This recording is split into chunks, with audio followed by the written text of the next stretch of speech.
अस्सलाम वालेकुम स्टूडेंट्स, उम्मीद है कि आप सब खैरियत से होंगे। आज हम लोग हिमातम का पहला पाकिस्तान का बाब नंबर 8 पढ़ेंगे।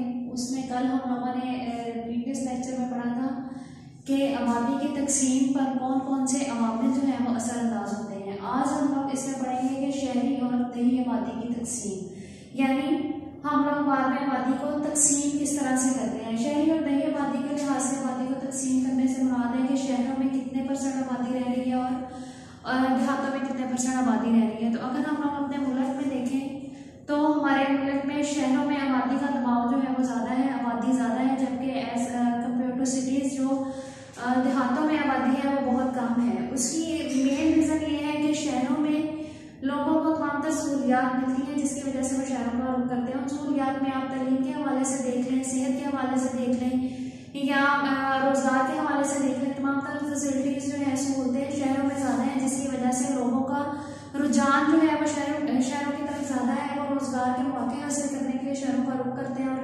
यहाँ की सहूलतों को मद्देनजर रखते हुए वो यहीं पर रह जाते हैं, जिसकी वजह से शहरों में आबादी का दबाव जो है वो ज़्यादा होता जा रहा है और देहातों में आबादी का दबाव यानी आबादी की तादाद जो है वो कम है। अगर हम लोग देहातों में भी उतनी ही सहूलतें प्रोवाइड करते हैं जो कि शहरों में मौजूद है तो होप्सो के आने वाले दिनों में आबादी का दबाव जो है वो शहरों पर कम किया जा सकता है। लेकिन इस सिलसिले में हमारी हुकूमत को कोशिश करनी पड़ेगी और इस सिलसिले में देहात में रहने वाले लोगों को भी बहुत सारी सहूलतें प्रोवाइड करनी पड़ेंगी जो शहरों में मौजूद हैं, ताकि आबादी का तनासुब जो है वो शहरों और देहातों में एक ही जैसा यानी बराबर किया जा सके।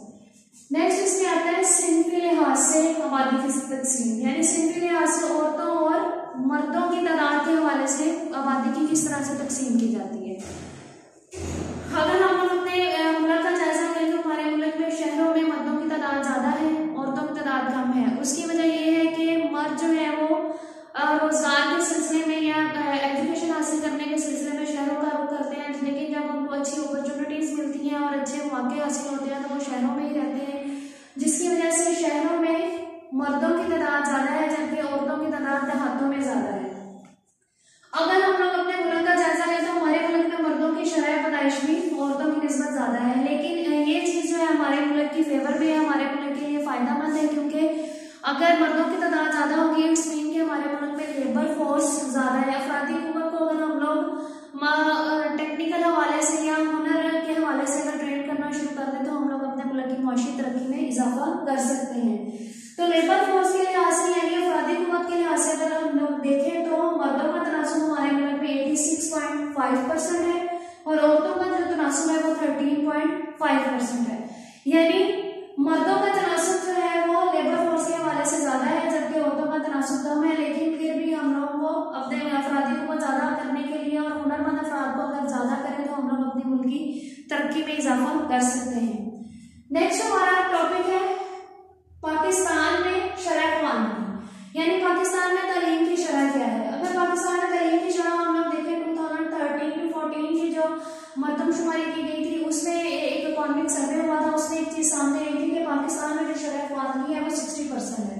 इस 60% में भी शहरों में रहने वाली आबादी का तनासुब ज्यादा है और देहातों में रहने वाले आबादी का तनासुब कम है, क्योंकि देहातों में उतनी सहूलतें मैसर नहीं होती लोगों को जितनी के शहरों में मैसर होती है।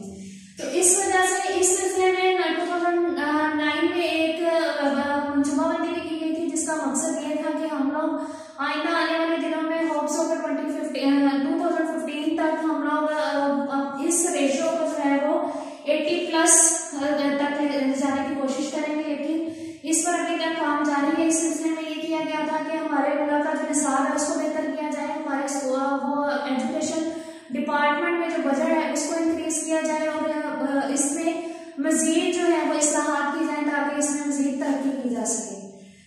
पाकिस्तान में तालीम की सूरत हाल का अगर जायजा लें तो तालीम की सूरत हाल पाकिस्तान के आज़ाद होने के बाद से अब तक उसमें बेहतरी आ रही है। इसमें वो इस टेबल को देख के हम लोगों को अंदाजा होता है कि 1951 में जब मरदमशुमारी की गई तो उसमें पाकिस्तान में तालीम की जो रेशो थी वो 16% थी, 1998 में 45% हो गई और 2013 से 14 के दरमियान जो सर्वे किया गया उसमें ये 60% थी। लेकिन अभी भी ये रेशो जो है वो किसी भी मुल्क की तरक्की के लिए बहुत ज्यादा कम है।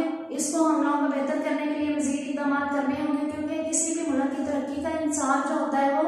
तालीम पर होता है। अगर मुल्क में तालीम याफ्ता लोगों की तादाद ज़्यादा होगी तो वो इकोनॉमिक पॉइंट ऑफ व्यू से भी अपना रोल प्ले करेंगे मुल्क की तरक्की में। तो हम लोगों को अपनी मुल्क की तरक्की के लिए तालीम को आम करने की ज़रूरत है, इसके लिए बेहतर इक़दाम करने की ज़रूरत है। क्लास ये था हमारा आज का टॉपिक, इसको आपने अच्छी तरह से याद कर लेना है। इंशाल्लाह नेक्स्ट वीडियो में मुलाकात होगी। अपना ख्याल रखिएगा। ओके, अल्लाह हाफिज़।